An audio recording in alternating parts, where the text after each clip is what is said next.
Students, good morning.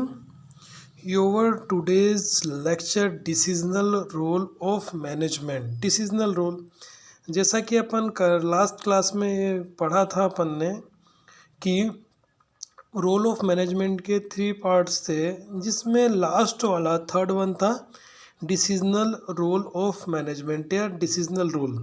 Management के decisional role, management के decision लेने वाले रोल। अब डिसीजन लेने वाले रोल को we can divided into 4 parts. जैसे पहले अगर अपन बात करें एंटरप्रेन्योर, जिसको अपन साहसी के नाम से जानते हैं। इसके अलावा डिस्टरबेंस हैंडलर, तीसरा है रिसोर्स अलोकेटर, फोर्थ वन है नेगोशिएटर।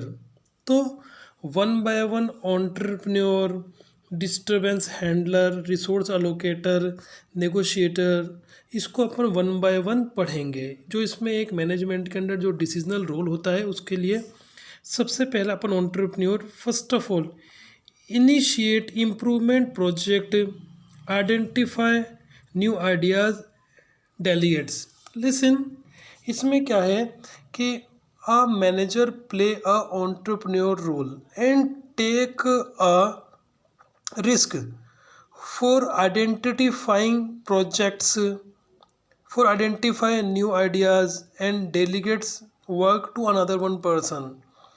एंटरप्रेन्योर में मैनेजर का यही काम होता है कि वो नए नए रिस्क को ढूंढता है, बिजनेस को आगे बढ़ाने के लिए नए नए रिस्क का पता लगाता है, नए नए आइडियाज़ का पता लगाता है और नई नई अपॉर्चुनिटी को फाइंड आउट करके बिजनेस को आगे बढ़ाने का काम करता है। सेकंड थिंग है डिस्टरबेंस हैंडलर, कि एक ऑर्गेनाइजेशन के अंदर जो भी डिस्टरबेंस हो जाती है एम्प्लॉयज़ टू एम्प्लॉयज़ के बीच में, एम्प्लॉयज़ टू मैनेजमेंट के बीच में, उस डिस्टरबेंस को हैंडल करना। जैसे अपन आप देख सकते हैं डिस्टरबेंस हैंडलर में take corrective action during dispute, crisis, resolve conflicts among this subordinate. जैसे कि एक ऑर्गेनाइजेशन में दिन प्रतिदिन झगड़े हो जाते हैं, उपद्रव हो जाते हैं, उत्पात हो जाता है, मनमुटाव हो जाती है, आपस में संघर्ष हो जाता है, या कच्चे माल की कमी हो जाती है, हड़ताल हो जाती है, कर्मचारियों की शिकायतें आती हैं, उनके सुझाव आते हैं। So a manager play a role in disturbance handler, कि एक ऑर्गेनाइजेशन में किसी भी तरीके की कोई फाइट्स हो जाए, कोई क्राइसिस हो जाए, कोई डिस्प्यूट हो जाए, या कोई प्रॉब्लम हो जाए, कोई कॉन्फ्लिक्ट्स हो जाए, तो उनको ये रिसॉल्व करने का, उनको ये सॉर्ट आउट करने का काम करते हैं। तो सेकंड वन क्या है, disturbance handler. In organization any kind of disturbance a management resolve and management solve the problem in the organisation.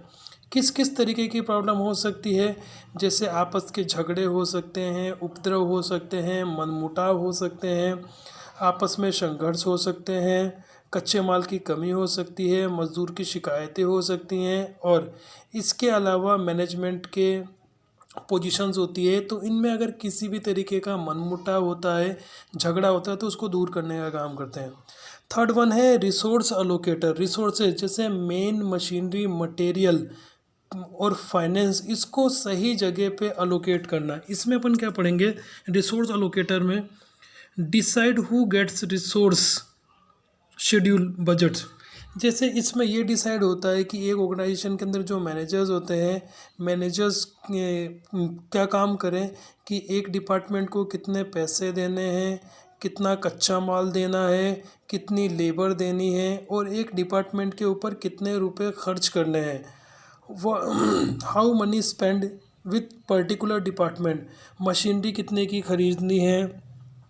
इसके अलावा उन सब का बजट तैयार करना, और एक बजट तैयार करके प्रायोरिटी बेसिस पे कच्चा माल कौन सा कितने जगह कहाँ पे अलोकेट करना है, मशीनरी कहाँ पे भेजनी है। इसके अलावा अदर रिसोर्सेज है वो कहाँ पे डिस्ट्रीब्यूट करते हैं, तो वो रिसोर्स अलोकेटर का भी काम करते हैं। फोर्थ वन है नेगोशिएटर।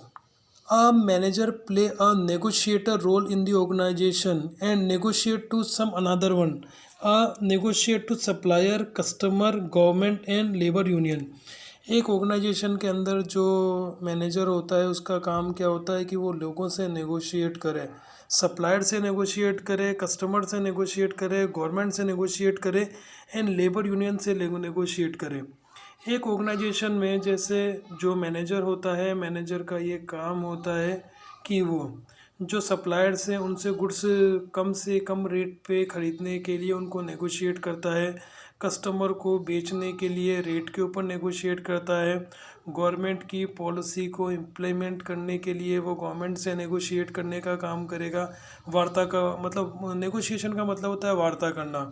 इसके अलावा जो अदर पार्टीज़ होती हैं, अदर पार्टीज़ से अगर किसी भी तरीके का कॉन्ट्रैक्ट होता है तो कॉन्ट्रैक्ट करने के लिए उसके जो टर्म्स एंड कंडीशंस होती हैं उसके लिए वो नेगोशिएट करने का काम करता है। So a manager play a negotiate role in the organization. A different kinds of groups में भी supplier, customer, government and labour union.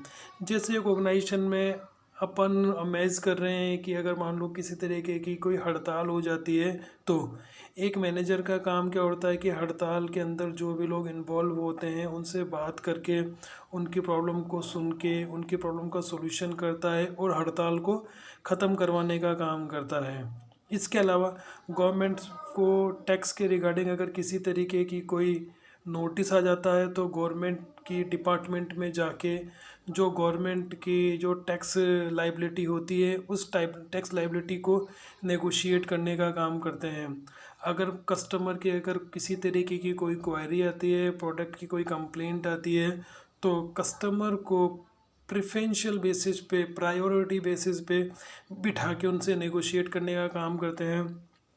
ऐसे ही जो सप्लायर्स होते हैं, सप्लायर्स से अगर किसी तरीके की कोई कंप्लेंट आती है तो अगर कच्चा माल रॉ मटेरियल अवेलेबल नहीं होता है, रॉ मटेरियल की रेट्स ज़्यादा होती है तो उनको इस रिगार्डिंग वो नेगोशिएट करने का काम करते हैं। So finally decisional role in the management, first of all entrepreneur, second one disturbance handler, fourth one है रिसोर्स अलोकेटर एंड मतलब थर्ड वन है resource allocator and fourth one है negotiator. Negotiate in different kinds of group, supplier, customer, government and labour union. मतलब अलग अलग जो groups होते हैं उनसे नेगोशिएट करना। सो अपन ये कह सकते हैं कि जो मैनेजर होता है, मैनेजर के बहुत अलग अलग रोल्स होते हैं और ये रोल मैनेजर को डिफरेंट टाइप्स और डिफरेंट अकॉर्डिंग टू सिचुएशन लेने पड़ते हैं एंड उसके अकॉर्डिंग डिसीजन लेना पड़ता है and increase the efficiency of the organization. So ये आपका डिसीजनल रोल ख़त्म होता है और कल अपन पढ़ेंगे मैनेजरियल लेवल्स ऑफ मैनेजमेंट।